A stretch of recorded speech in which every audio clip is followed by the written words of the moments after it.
Friends, कैसे हैं आप सब। Welcome to your own channel सचिशा।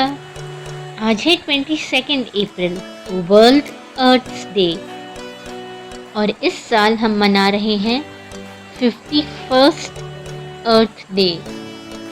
World earth day की शुरुआत हुई थी 1970s में, जब पॉपुलेशन वगैरह कुछ ज़्यादा ही बढ़ने लगा था और लोगों को इस बात की ज़रूरत महसूस हुई कि अगर हमने अपने पर्यावरण की रक्षा नहीं की तो हमारा ये planet earth, which is the only inhabitable planet, वो हमारे रहने लायक नहीं रहेगा। और तब से लेकर के आज 2021 तक हमारे इस ग्रह की हालत बहुत ख़राब हो चुकी है यार। और इसीलिए 2021 का वर्ल्ड अर्थ डे थीम है रीस्टोरिंग आवर अर्थ। ये तो बहुत ज़रूरी है भैया, अर्थ को रिस्टोर तो करना ही पड़ेगा, वरना हमारी आने वाली जनरेशन्स जो हैं वो तो कैसे ही जिएंगी, ये सोचकर भी डर लगता है। आजकल जहाँ देखो वहाँ पोल्यूशन है, हमें इसे रिमूव करना होगा, कुछ तो करना होगा यार, कुछ तो करना होगा।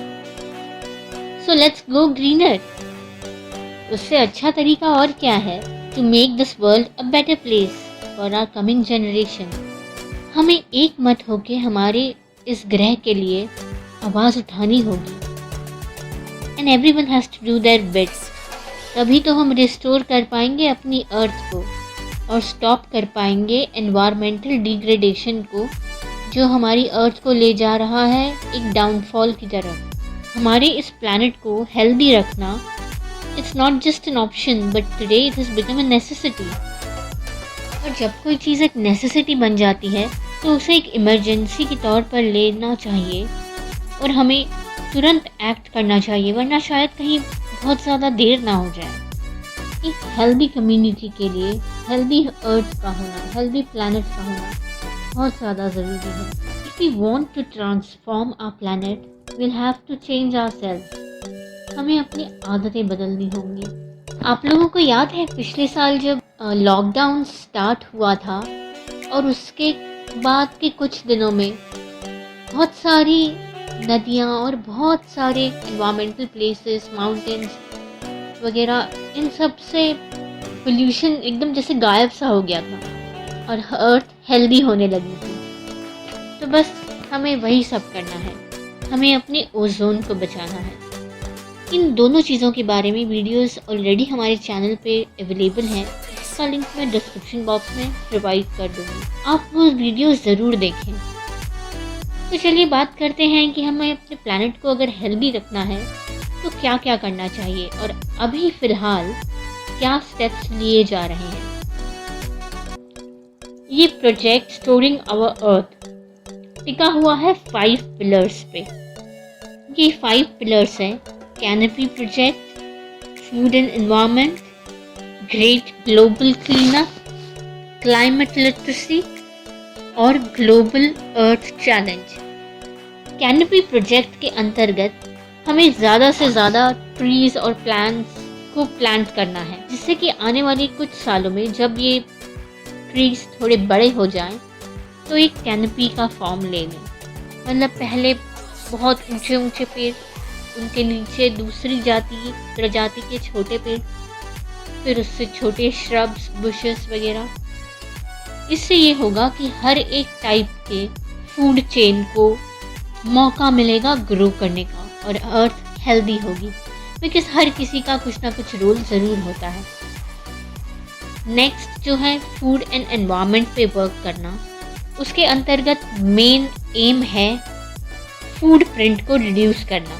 अभी फूड प्रिंट क्या होता है?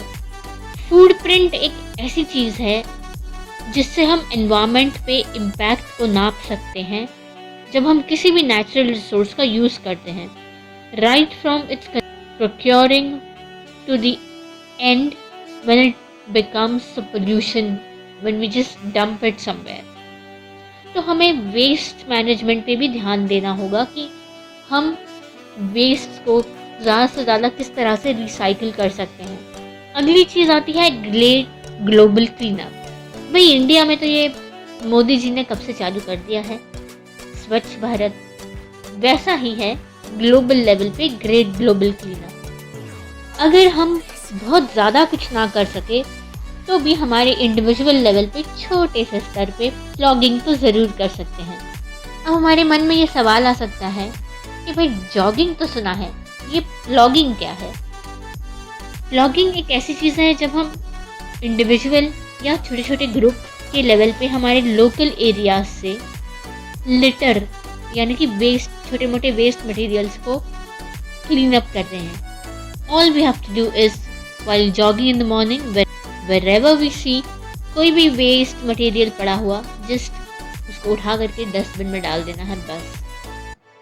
It's just that simple. ये प्लॉगिंग जब इंडिया में स्टार्ट हुई थी जुहू बीच पे, जब ये टर्म कॉइन भी नहीं हुआ था, किसी एक व्यक्ति ने चालू किया, उसके साथ लोग जुड़ते गए और वो बीच आज इतना क्लीन हो चुका है कि जो लोग कुछ 4-5 सालों पहले अगर उस बीच पे गए होंगे तो उन्हें बिल्कुल पहचान में ही नहीं आएगा, उसका पूरा रूप ही बदल गया है। तो हम कर सकते हैं, हम मिलकर कुछ भी कर सकते हैं। Nothing is impossible. इसके लिए ज़रूरी है कि हमें अपने हर एक जनरेशन को क्लाइमेट के बारे में लिटरेट करना, उनको इन्फॉर्मेशन देना, उनको अवेयर करना कि ये सब चीज़ें क्यों ज़रूरी हैं, right from the kids to older generation. क्योंकि कब कौन वेस्ट मटेरियल फैलाएगा ये तो हमें नहीं पता। अगर हर किसी को इस बात की अवेयरनेस होगी तो हर कोई अपनी रिस्पॉन्सिबिलिटी समझ करके उस तरह से बिहेव करेगा जो प्लैनेट को हेल्दी रखने के लिए ज़रूरी है। आजकल तो स्कूल लेवल पे भी छोटे छोटे कैंपेन्स, गार्डनिंग वगैरह बच्चों को सिखाए जाते हैं, इम्पोर्टेंस सिखाई जाती है। बस यही है क्लाइमेट लिटरेसी, जो एम करता है एक ग्रीन कंज्यूमर मार्केट की तरफ, फ्यूचर में वेल इन्फॉर्म्ड एनवायरमेंटल स्टूवर्ड्स बनाने की तरफ। इसके लिए भी हम इंडिविजुअल लेवल पे क्या कर सकते हैं? हम अपने घरों में इंडोर प्लांट्स लगा सकते हैं जो ऑक्सीजन लेवल को बढ़ाता है। ऐसे कई सारे इंडोर प्लांट्स हैं जिसकी देख रेख ज़्यादा मुश्किल नहीं होती, बस एक बार लगा लो और भूल जाओ। बस थोड़ी सी केयर करो और अपने ऑक्सीजन लेवल को, आसपास के लेवल को मेंटेन रखो। ये दिखने में भी अच्छे लगते हैं। अब तो पता ही है ऑक्सीजन कितना ज़रूरी है। आज की जो स्थिति है उसमें मद्देनज़र रखते हुए तो ये और ज़्यादा ज़रूरी है कि हम ऐसे प्लान्स के आसपास रहें जो हमारी ऑक्सीजन लेवल को मेंटेन रखें। नेक्स्ट आता है ग्लोबल अर्थ चैलेंज। ये शायद हम इंडिविजुअल लेवल पे नहीं कर सके क्योंकि इसमें बेसिक फोकस जो है वो साइंस के रिसर्च प्रोजेक्ट्स पे हैं। ऐसे प्रोजेक्ट्स को बढ़ावा देना जो कि एनवायरमेंटली इम्पॉर्टेंट हो और ऐसे रिसर्च जो इंसेक्ट पॉपुलेशन से लेकर के फूड सिक्योरिटी तक हर किसी टॉपिक पे अपने इनपुट्स दे, उससे डेटा मिले, वो डेटा जिस पर आगे की प्लानिंग बेस्ड हो सके।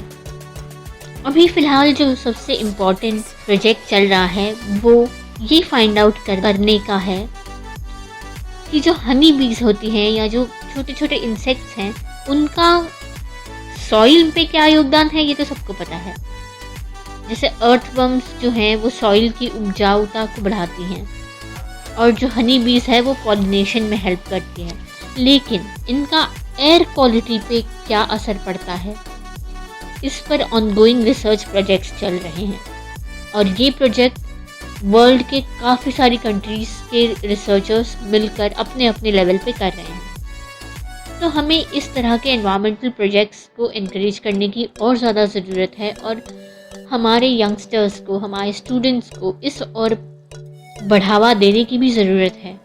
आजकल लोग वैसे ही प्रोफेशंस प्रेफर करते हैं जहाँ पे बस पैसा हो, लेकिन पैसे के साथ साथ एनवायरनमेंट भी उतना ही ज़रूरी है। अगर आप अच्छी हवा ही ब्रीथ नहीं करोगे, अगर आपके पास में प्लैनेट ही नहीं रहेगा तो आप ज़िंदा कैसे रहोगे, हम ज़िंदा कैसे रहेंगे? अगर हमें ज़िंदा रहना है, हमारे आने वाली जनरेशन्स को हेल्दी रहना है, तो हमारे प्लैनेट को हेल्दी रखना उतना ही ज़्यादा इम्पॉर्टेंट है। So let's change ourselves and transform our planet to be a better place. So wish you all a very happy World Earth Day. Let's celebrate. आज एक छोटा सा प्लांट तो हम प्लांट कर ही सकते हैं, चाहे वो एक इंडोर प्लांट ही क्यों ना हो. So all the best and do your bit. Thank you. जुड़े रहिए हमारे इस चैनल से ऐसी ही इंटरेस्टिंग इन्फॉर्मेशन के लिए. अगर आपको पसंद आया हो ये वीडियो तो लाइक, कमेंट और शेयर करना ना भूलें और सब्सक्राइब करना तो बिल्कुल भी ना भूलें. उसके बगल में जो बेल आइकन है उसे आप प्रेस करिए ताकि हम जब भी एक नया वीडियो अपलोड करें तो सबसे पहले आपके पास नोटिफिकेशन आ जाए और आप हमारे कोई भी वीडियोस मिस ना करें. Happy 51st Earth Day. Bye bye. See you next time. Until then, take care of yourself, be healthy and stay happy.